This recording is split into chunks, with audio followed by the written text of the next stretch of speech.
ce matin et maa ngi gis sax par rapport à la précision ñu ne de manière boog mënuñ ko affirmer mais ñu ne c'est le cabinet du ministre moom moo prendre feu man ma jàpp ne nag ce sont des choses yoo xamante ni nit ñi war nañ ci xoolaat bu baax ba pare day xaw a tey xel parce que ñun yàgg nañ fi wax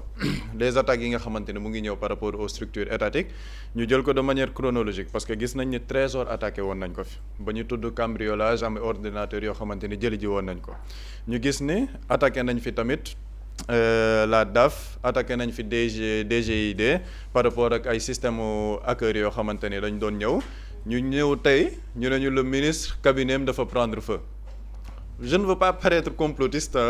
mais dafa nekk loo xamante ni wax dëgg neex yàlla dafay tey xel surtout par rapport à la sécurité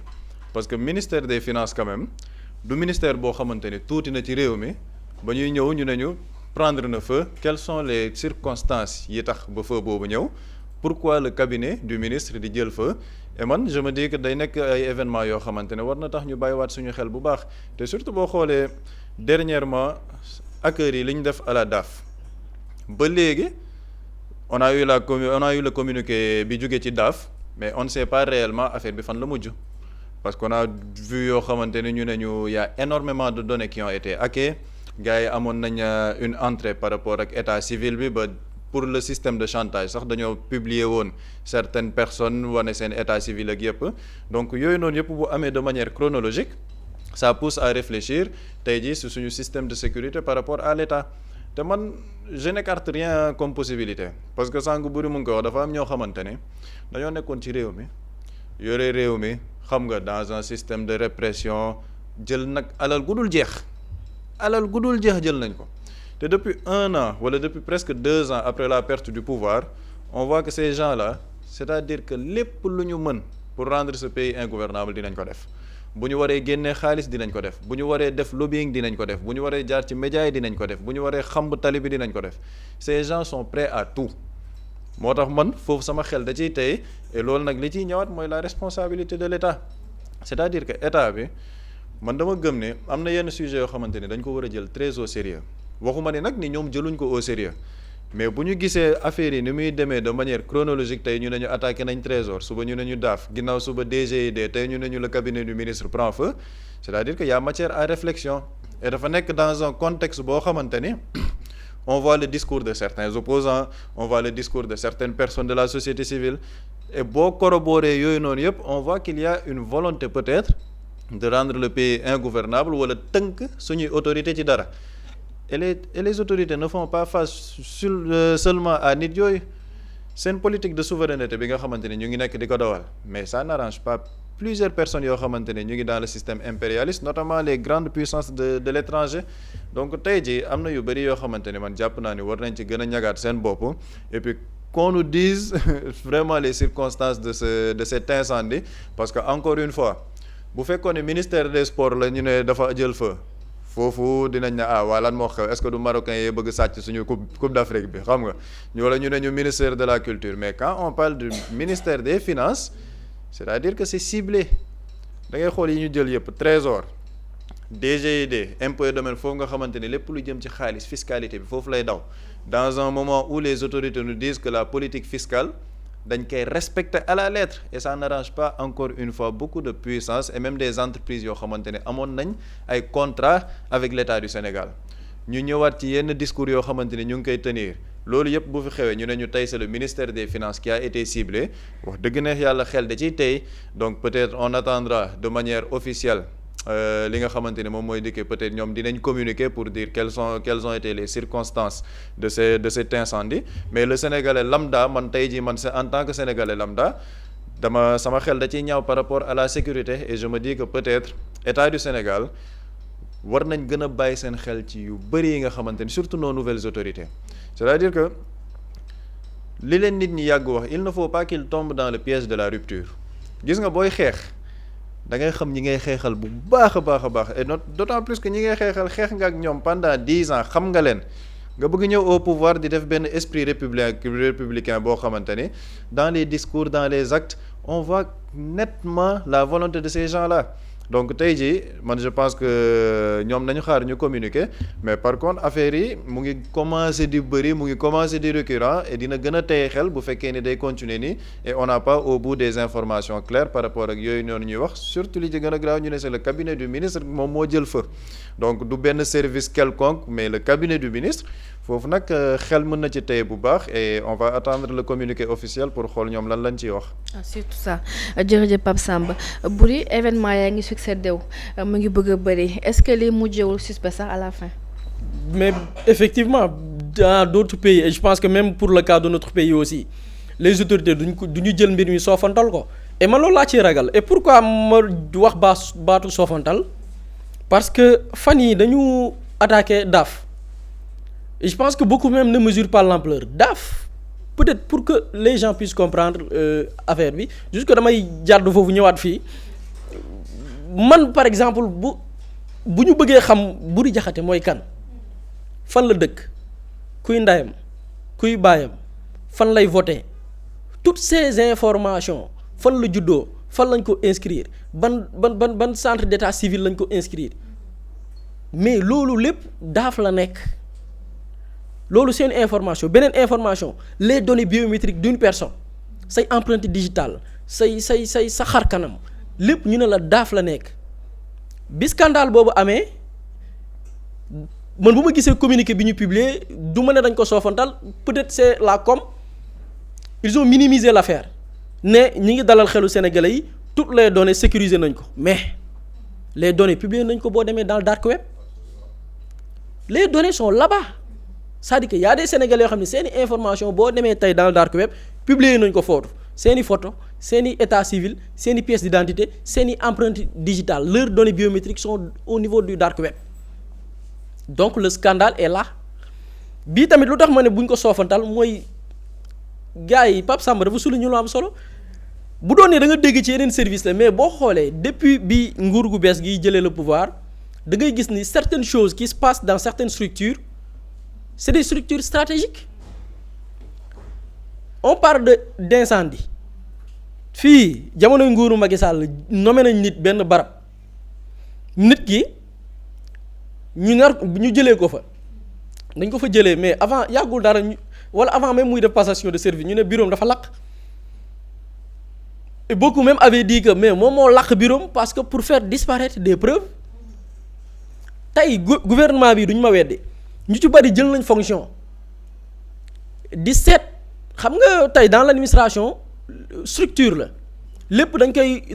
koy numéroter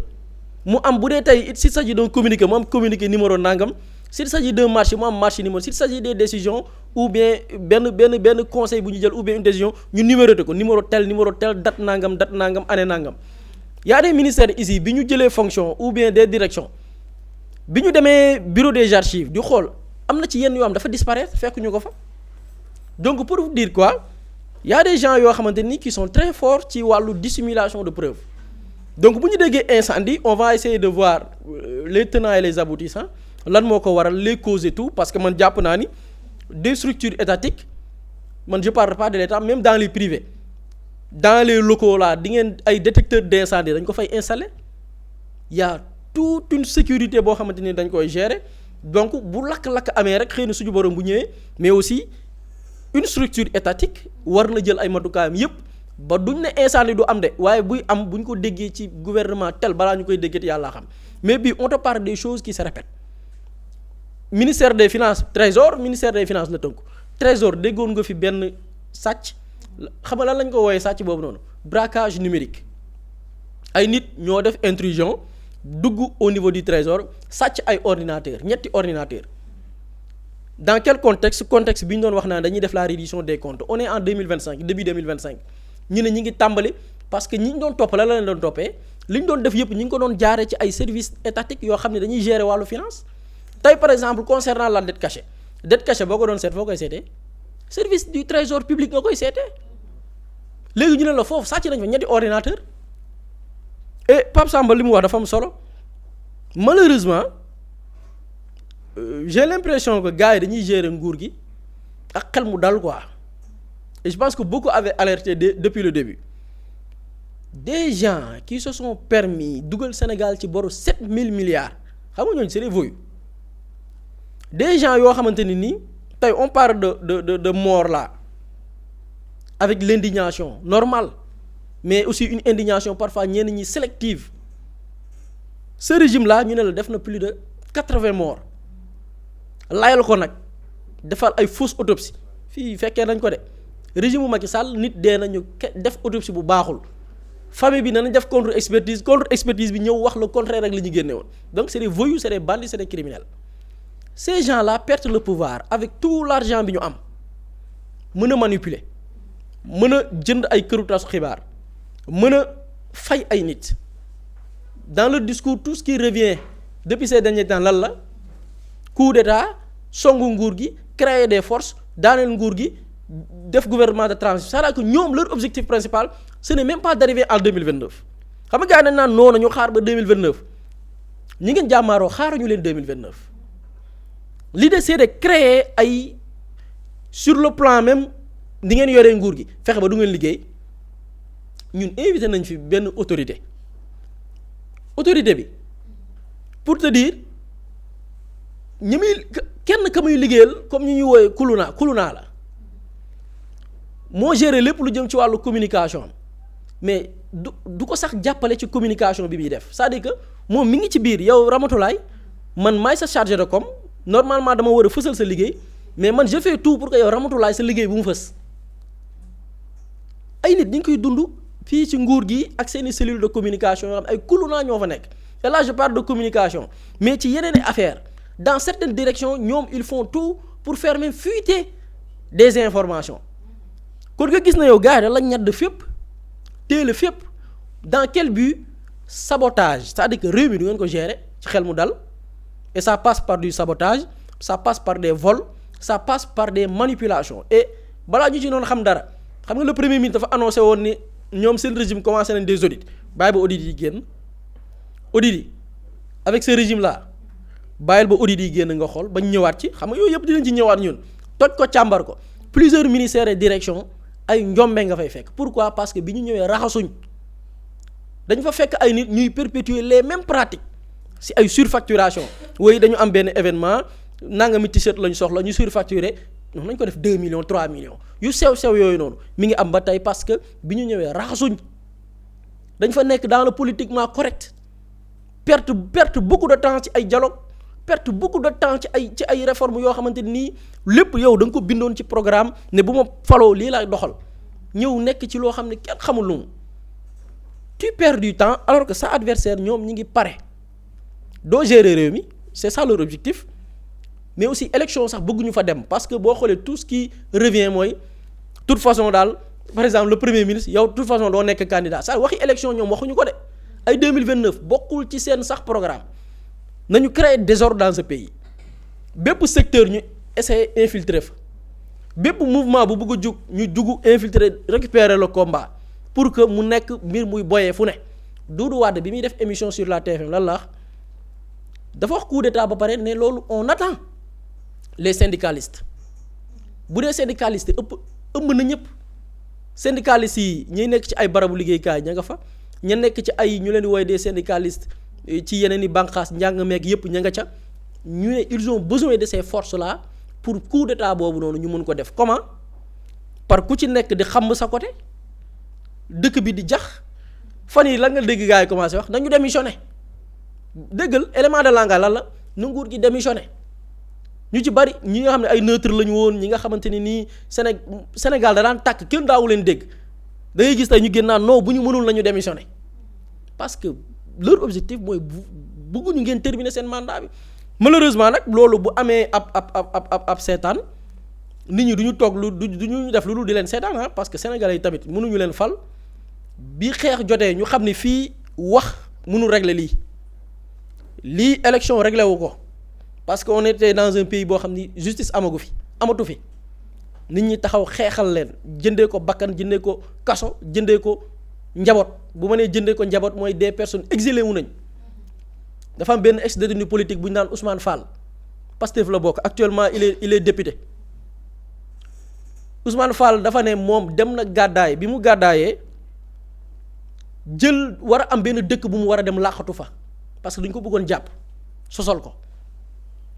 mu jël gaal boo xamante ni gaal bi joxewul Ousmane Fall laa tudd mais beneen tur la joxe ci gaal gi bi muy dugg ci gaal gi di dem mi ngi naan xelam ci lan la dem soxnaam bi mu bàyyi fii ak ay doomam mu xam ni gaal gii mu dugg tey di traverser pour mën a rëcc bu daanoo dee fii kan moo koy gis nit ñaay toog naan amoon na ku tudd Ousmane Fall pourquoi parce que gaal ga sax mënuñ ko fa identifier parce que bi muy dugg ci gaal ba beneen tur la joxe pour ñu bañ koo identifier pour buñ koy seet mu ne xelam dafa dem ci loolu foofu moom la amee lu ko affecté ba mu naroon jooy parce que xam ne ni gaal gii de bu suuxee fii kenn dootuma gis dañ naan gaal suux na ñu ne ñan ñoo ci dee ñu joxe ay tur bu tudd ko moom alors que beneen tur la joxe pour ne la ce changement ay nit dañ ko jëndee njaboot jëndee ko liberté jëndee ko bakkan ñooñu defal la loolu élection jot ñu jóg fajar lu musul am ci Sénégal un parti ou bien un candidat de l'opposition gagné présidentielle au premier tour c'est-à-dire que élection ya présidentielle yu 2024 Sénégalais yitte lañ ci demee woon yitte mooy nañu faxas affaire bi teew mu teew amul xaar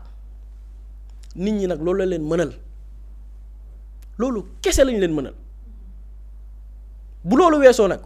vous avez tous les pouvoirs qu'il faut bu ngeen amee tous les pouvoirs qu'il faut nag da ngeen di def li leen yoon sant ngeen def ko bu ngeen ko deful nag ngeen bàyyi l'opposition dérouler ñoom seeni agenda sénégalais yi na patt di leen seetaan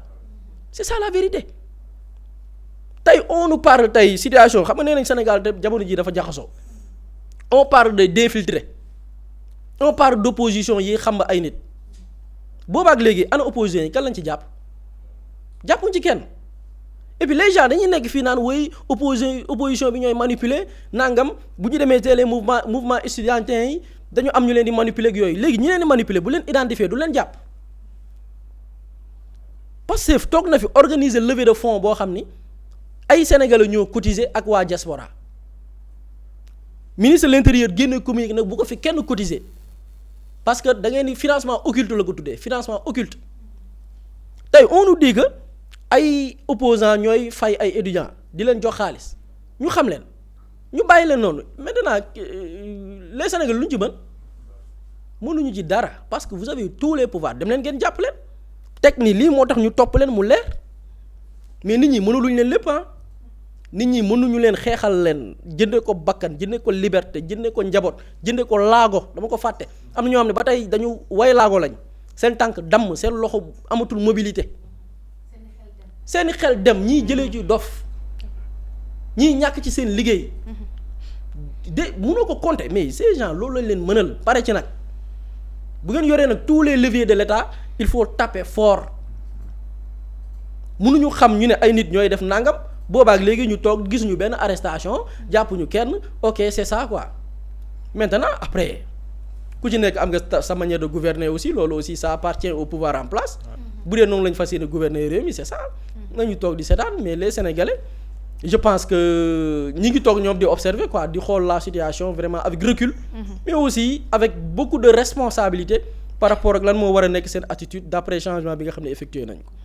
mais bu est-ce que ku si nekk war nga gouverner nu la neex bu fekkee yow ba ngay campagne dafa am loo diggee woon nga gàddu nga dem bale wërale ko Sénégal yépp effectivement loolu dafay ñëw ci promesse électorale aussi.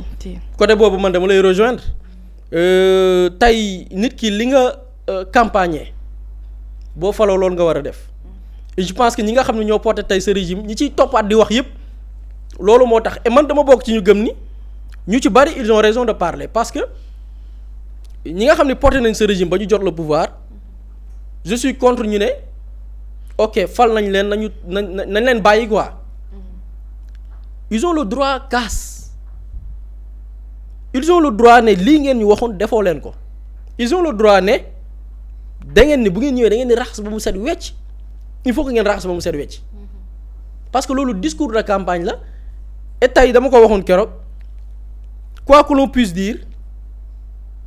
tey boo jëlee le pouvoir en place quand ça marche on prend l'exemple de Pastef ñëpp dañ jàpp ni ñoom la ñu fal même bu fekkee ne man dama bokk ci ñu gëm ni bi ñu faloo jëluñu le parti bi nga xamante nii mooy le Pastef ak l'idéologie fexe ba mu feeñ ci la manière bi ñuy gouverner amul et loolu la responsabilité ak fi mu jógee ñëpp xam nañ ko dégg nañ le président du parti Ousmane Sonko mu woo ñaar ba ñetti yoon ne le président de la République kaay dellu si ci parti bi ma dégg ci le président du parti Pastef mu ne parti boo faloo kàngam yi dañuy ñëw toog le président bi bokk ci parti bi ñëw toog ñu xool ban yoon la ñuy jël yan kàngam la ñuy tabb ci parti bi ñu gérer doxal ak d'autres sénégalais yi nga xam ni amuñu sax carte membre Pastef mais mën nañ faire valoir leur expertise ñu jëli leen ñu tabax réew mi man le président du parti Pastef laa dégg de Ousmane Sonko mu ne loolu amul c'est-à-dire que parti bi ñëw na jot le pouvoir ñu jël ko seppi ko ci li nga xam ne moom la ñuy doxee réew mi on va nous dire que woyu nommé nañ tel mais selon les milliers de cadres yi ñu jaay boo xoolee représentativité bi ñu waroon am ci yenn secteurs yi amuñu ko tey jëlal tey par exemple jëlal enseignement supérieur tey moo nekk coow li président de la république bi mu faloo kan la fa teg enseignement supérieur Abdourahmane Diouf bokkul Pastef gëmul Pastef incarné wu l'idéologie de Pastef kudd bi nga xam ni tey coow li tembe lan la ngénte tubaab la ñuy def dañuy lekk duñu fay nangam la gestion du cadre dans le cadre social kan lañ ko dénk Ndéné Mbodj fan yi déggeen jamono bi ñu koy soog a nommé gars yi dañu jël ay capture am di wane jamono yi Adji Sarr Sonko lu ne wax na ko Sonko kon nga gis ni ce secteur là dañ lañ Pastef dans des secteurs très stratégiques mais kànga bu Pastef yoruñu ko foofu la ñu faussé le départ tey on attend xola bientôt 2 ans ñu ñuy soog a wax ay réformes pourquoi parce qu'on a perdu beaucoup de temps pourquoi parce que bi ngeen faloo bees jëloo leen ña gëm seen projet ngeen tabb leen ñu doxal selon projet yi nga xamante nii bindoon ngeen ko bi ngeen nekkee dans l'opposition problème am xoolal affaire bi dafa doy waar léegi problème am ña nga xam ne bi Pastef faloo ñoom la ñu jël Pastef yi ne leen teg leen ne la jëm jël ay alliés ak ay ñeneen ou bien alliés de la 25e heure comme ni leen woowee tabb leen bi problème amee ni cour ñan lañ joxe ñi yéenay problème bi yéen waa Pastef yéenay problème bi te pourtant bi ñuy falu bi ñuy tabb yenn kii pour defar des réformes tabb yu bees yi parce que gis nga départ dafa am solo ci loo gis yorum réew boo raté le départ rek raté nga lu bëree bëri mais tey ñan la ñuy joxeñ baaraam waa Pastef dañ leen naan yéen a mënul te pourtant ñoom pourtant militants yi def nañ la ñu waroon def de sympathisants yi def nañ la ñu waroon def xeex nañ voté nañ campagne nañ vulgariser nañ propagande nañ ñoom def nañ la ñu waroon def mais problème bi fan la tàggatémbe mooy bi ñu yeggee ci tabb léegi nag loolu bu amee Ramatoulaye damay rejoindre fi nga ñëw fi nga wax laa ñëw ñooñu noonu nag ñooy am fulaay ni ok dañu bëgg nag par la force ngeen doxal projet Pastef nag les militants les sympathisants ont le droit toog croiser les bras c'est une décision wa ilaa ñu ne tax dañ ko dul sax dangu far lii dañ koo xeex suñu mandat la suñu mandat li ñu bëgg ngeen ngay def par force c'est-à-dire le président de la République dañ la tabb ci mandat wu Pastef dañ la fal ci programme parce que il faut rappeler programme bi même le programme Diomaye mais c'était le programme Sonko 2024 bi Sonko mënulee bokk lañ tànn Diomaye fa nekkoon Sonko ñu dindi fa def fa Diomaye donc ñoom seen programme la il va falloir dire que mais suñu programme lii ngeen di appliquer par la force lii ngeen di def parce que lii ngeen ñu diggoon lii moo taxoon ñu dem di campagne di rey suñu bopp di xeex pour lii di ngeen appliquer lii par la force parce que bu ngeen ko deful à la fin ñun sénégalais ñun la ñuy joxañ baaraam duma tey jëlal les militants sympathisants de Pastef di nga xam ne boog fës nañ ci li nga xam ne mooy combat bi seeni koñ ak seeni quartier lan la leen di wax seen gars yi yéen daal nangam comme si que ñoom dañ teg yàlla xam ne ni ku ci ne dénkuñu la dara amoo benn responsabilité ci pouvoir bi mais bu problème amee sa waa koñ sax ñoo la naan mais yow seen gars yi moom nu mu demee noonu yéen daal nangam teg pourtant ki ñu koy wax moom dénkuñu ko dara moom ba gars yi faloo dañu ko jël seppi ko tegee ko nële. yëgul sax lu xew. yëgul li xew. malheureusement loolu nag bu amee question de responsabilité dafay ñëw foofu soit gars yi dañuy toog bàyyi leen naa leen wéy dañuy xaar ba 2029 wala gars yi jël seeni responsabilité parce que am na ay responsable yi ko commencé def semaine bii j'ai suivi Bassirou Kébé j'ai suivi Waly Diouf Bodian taxawaay boobu la tous les membres de Pastef war a am c'est-à-dire que ñun lii lañ diggee woon dañ koy def par force lii la ñu promettre woon Sénégalais il faut le faire. parce que aussi sóor ay poste aussi. y a beaucoup de personnes poste la ñuy sóor. y a beaucoup de calcul ak mun nañ ma kii nommer à tout moment. problème bi mooy y a trop de calcul. alors que calcul boo fi war a jeex. c'est-à-dire que il faut que gars yi imposer par force lii ngeen digge woon lii la ñuy appliquer ci la gestion du pouvoir. parce que bu ay na yéwén bu mandat bi jeexee ñun dañ naan suñu mandat la. comme que nag nit ñi dañ mënuñoo départir par rapport ak suñu mandat la par force li ñu bëgg ngeen di def li ñu bëgg ñu doxalee réew mi mooy am mais on peut pas se permettre ay nit. def tous les sacrifices qu'il faut tayle lu bëree bëri ñëw parce que ay militants ou bien des alliés de la 25e heure ñëw. accaparer le pouvoir di def lu leen neex di doxal une politique boo xam ne mënoo ko comprendre donc man loolu laa gëm dama jàpp ni. c'est une question de choix ku ci nekk aussi après yaay xool ban posture nga ciy jël mais man loolu laa gëm dama jàpp ni en ce qui concerne les militants et sympathisants il va falloir imposer ni ngeen diggoon ak Sénégalais parce que ñun lii moo taxoon ñuy campagne et puis on va essayer de voir. Mously Immo Sénégal moo leen di indil saafara ci jafe-jafe bu ngeen am ci wàllum immobilier yow mi bëgg a jënd kër yow mi bëgg a tabax wala nga jaay sa terrain jokkool ak waa Mously Immo ku am sa kër bëgg ku la ko terrassel wala nga am sa tool bëgg ku la ko lotisel defal la ko ay terrain Mously Immo Sénégal daf leen koy jàppandal gunge leen ci anam gu mucc ayib ku am sa kër itam te nekkuloo ci biir réew mi bëgg ku la ko toppatool gérer la ko Mously Immo moo ci gën a gaaw gën ci wóor ku bëgg réfectionner tabax wala nga defar plan architecte mën nga jokkoo itam ak waa Mously Immo Sénégal mën ngeen leen a woo ci 77 887 25 13 77 887 25 13 Mously Immo indi saafara ngir jëndum kër tabax jaayum terrain terrasse yi ay tool wala lotissé ko defal leen ko ay terrain loolu lépp Mously Immo moo ci gën a gaaw man ngeen itam abonné ci seen chaîne YouTube Mously Immo Sénégal ngir am yeneeni xabaar yu gën a dëggu wala itam wàllum conseil ci wàllum immobilier fii ci biir réewum Sénégal